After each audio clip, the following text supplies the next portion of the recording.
परिचय। आज राम और विक्की खाने की मेज पर बैठकर रात के खाने का इंतजार कर रहे थे।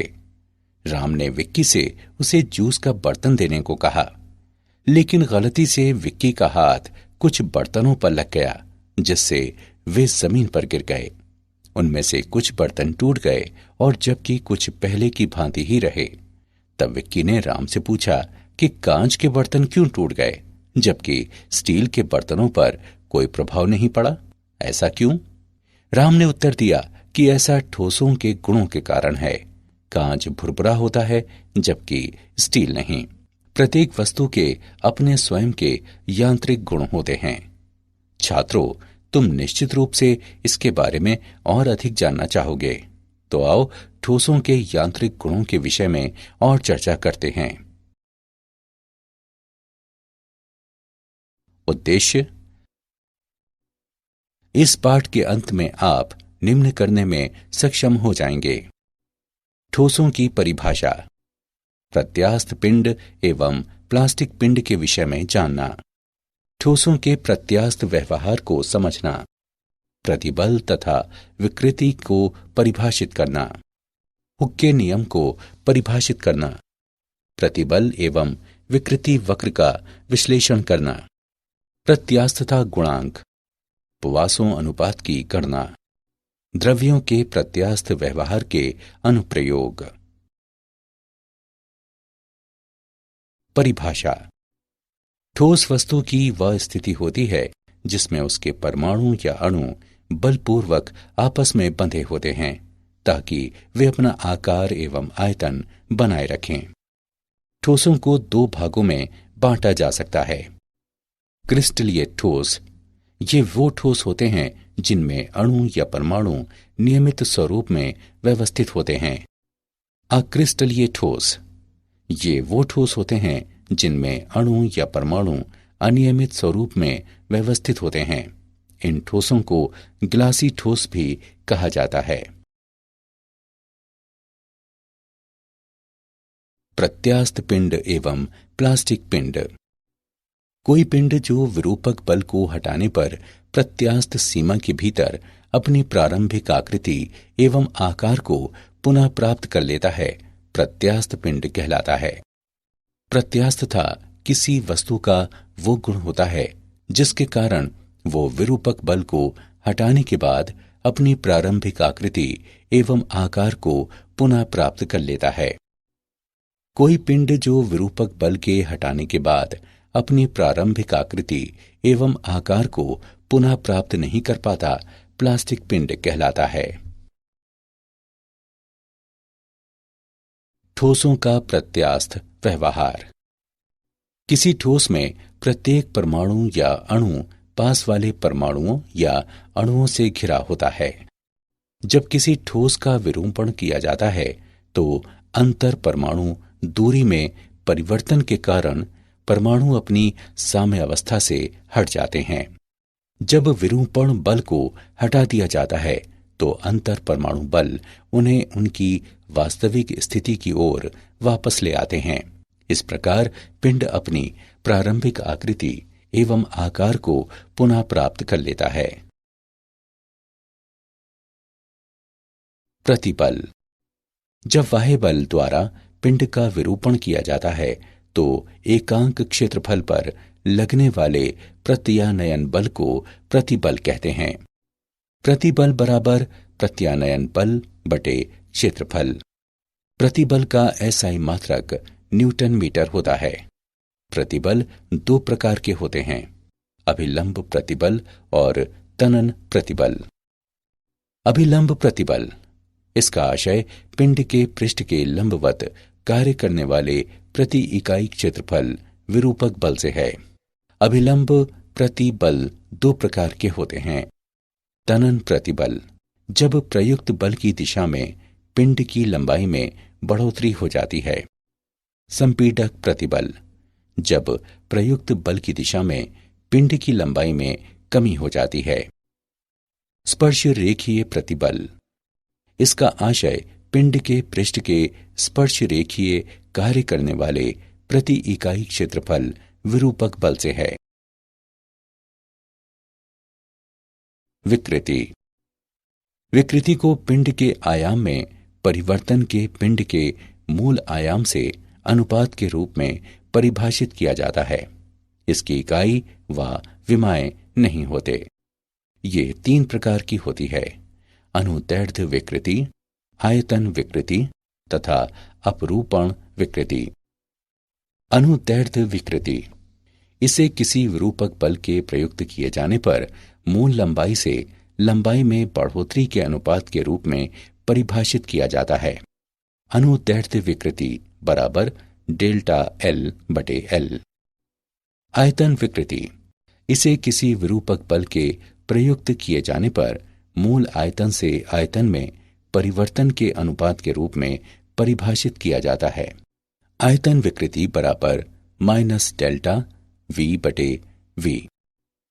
अपरूपण विकृति, इसे उस कोण के रूप में परिभाषित किया जाता है एक स्पर्शरेखीय विरूपक बल प्रयुक्त करने पर जिसके माध्यम से आरंभ में नियत फलक के अभिलंबवत रेखा मुड़ती है। हुक्का नियम। हुक के नियम के अनुसार प्रत्यास्थता की सीमा में प्रतिबल विकृति के अनुक्रमानुपाती होता है। प्रतिबल बराबर स्थिरांक गुणे विकृति। स्थिरांक बराबर प्रतिबल बटे विकृति, जहां यह स्थिरांक प्रत्यास्थता गुणांक कहलाता है। हुक का नियम एक अनुभविक नियम है जो अधिकांश सामग्रियों के लिए मान्य पाया जाता है। प्रतिबल विकृति वक्र। ऊर्ध्व लटके हुए एक तार पर विचार करें। जब तार को भार युक्त किया जाता है तो एक प्रतिबल विकसित होता है। लोड करने पर तार की लंबाई बढ़ जाती है और इसलिए विकृति उत्पन्न हो जाती है। वक्र से हम नोट करते हैं कि जब विकृति छोटी होती है तो प्रतिबल विकृति के समानुपाती होता है। ये ओपी क्षेत्र में है जहां हुक के नियम का पालन किया जाता है। बिंदु P आनुपातिकता की सीमा कहलाता है। PE क्षेत्र में प्रतिबल विकृति के समानुपाती नहीं होता, बल्कि तार अभी भी अपनी मूल लंबाई प्राप्त कर लेता है जब तार पर से लोड हटा लिया जाता है। अतः बिंदु E प्रत्यास्थता सीमा कहलाता है। O से E तक का क्षेत्र तार की सामग्री के प्रत्यास्थ व्यवहार को प्रदर्शित करता है। क्षेत्र EA में विकृति प्रतिबल की तुलना में काफी अधिक तेजी से बढ़ती है। इस क्षेत्र में तनन बल हटा लिए जाने के बाद भी तार अपनी मूल लंबाई पुनर्प्राप्त नहीं कर पाता। A से आगे प्रतिबल में एक छोटी बढ़ोतरी करने पर भी विकृति में बड़ी मात्रा में बढ़ोतरी होती है। बिंदु P से आगे तनन बल हटा लिए जाने पर भी विकृति बढ़ती रहती है और C पर तार टूट जाता है। E से C तक का क्षेत्र तार की धातु के प्लास्टिक व्यवहार को दर्शाता है। प्रत्यास्थता गुणांक। प्रतिबल तथा विकृति के अनुपात को प्रत्यास्थता गुणांक कहते हैं। प्रत्यास्थता गुणांक 3 प्रकार के होते हैं: यंग गुणांक, अपरूपक गुणांक और आयतन गुणांक। यंग के गुणांक को अभिलंब प्रतिबल के अनुदैर्ध्य विकृति से अनुपात के रूप में परिभाषित किया जाता है। इसे y द्वारा निरूपित किया जाता है। y बराबर अभिलंब प्रतिबल बटे अनुदैर्ध्य विकृति बराबर F गुणे L बटे A गुणे डेल्टा L, जहां F बराबर वाह्य अभिलंब बल, डेल्टा L बराबर लंबाई में परिवर्तन, L बराबर मूल लंबाई। अपरूपण प्रतिबल का संगत अपरूपण विकृति से अनुपात सामग्री का अपरूपण गुणांक कहलाता है और इसे G से निरूपित किया जाता है। G बराबर F बटे A गुणे थीटा। यह अवलोकित किया गया है कि अपरूपण गुणांक सामान्यतः यंग के गुणांक से कम होता है। आयतन गुणांक को जलीय प्रतिबल के आयतन विकृति से अनुपात के रूप में परिभाषित किया जाता है और इसे K से निरूपित किया जाता है।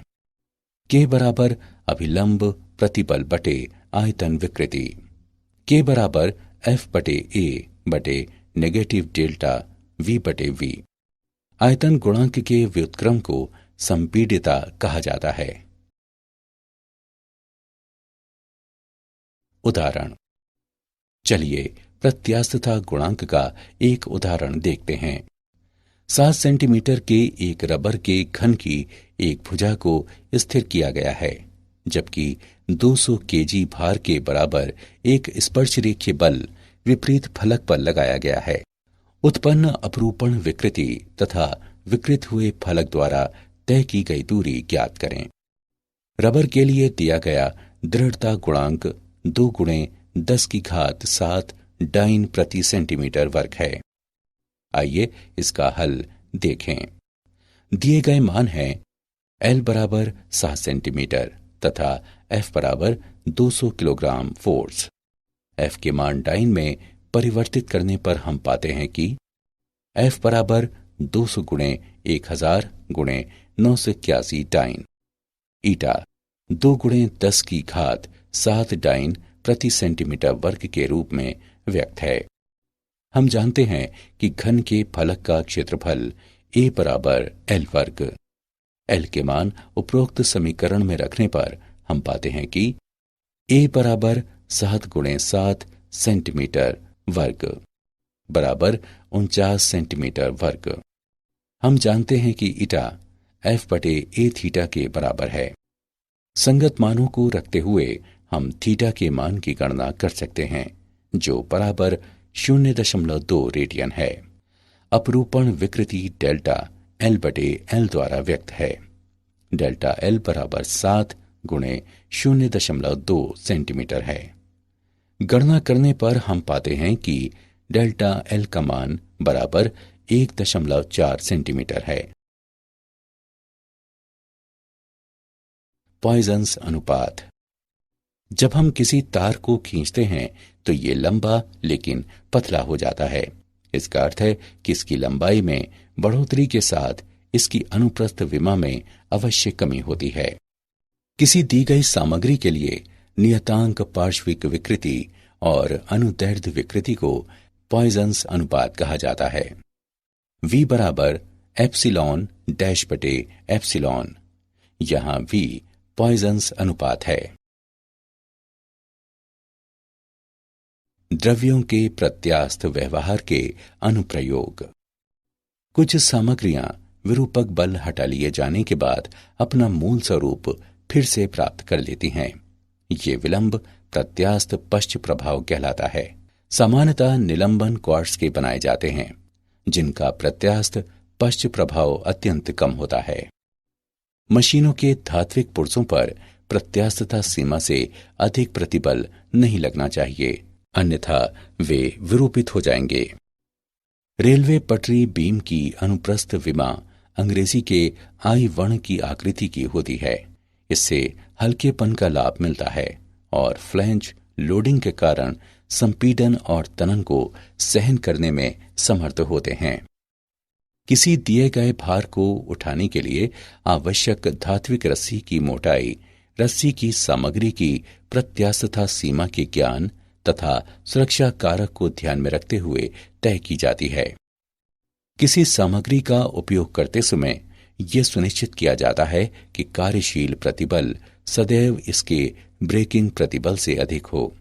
सुरक्षा के लिए यह अंतर आवश्यक है। क्या आप जानते हैं, मैक्सवेल आयतन गुणांक को परिभाषित करने वाले पहले व्यक्ति थे। हाल में किए गए अध्ययनों के मुताबिक अर्धक्रिस्टलीय ठोस नामक एक वर्ग भी होता है। इसमें अक्रिस्टलीय और क्रिस्टलीय दोनों अवस्थाएं साथ साथ उपस्थित रहती हैं। कुछ बहुलक इस संवर्ग में आते हैं। उदाहरण के लिए पॉलीएथाइलीन।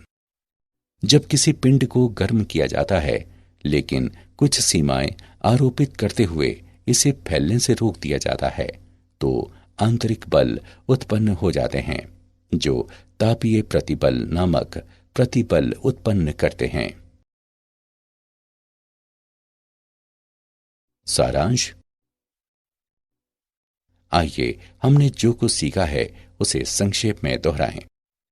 ठोस किसी पिंड की वो स्थिति होती है जिसमें उसके परमाणु एवं अणु बलपूर्वक आपस में बंधे होते हैं ताकि वे अपना आकार एवं आयतन बनाए रखें।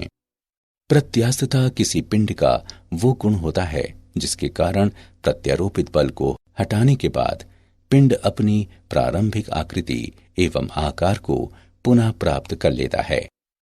प्रतिबल को पिंड को किसी बाह्य बल द्वारा विरूपित किए जाने पर उसमें उत्पन्न प्रति इकाई क्षेत्रफल प्रत्यानयन बल के रूप में परिभाषित किया जाता है।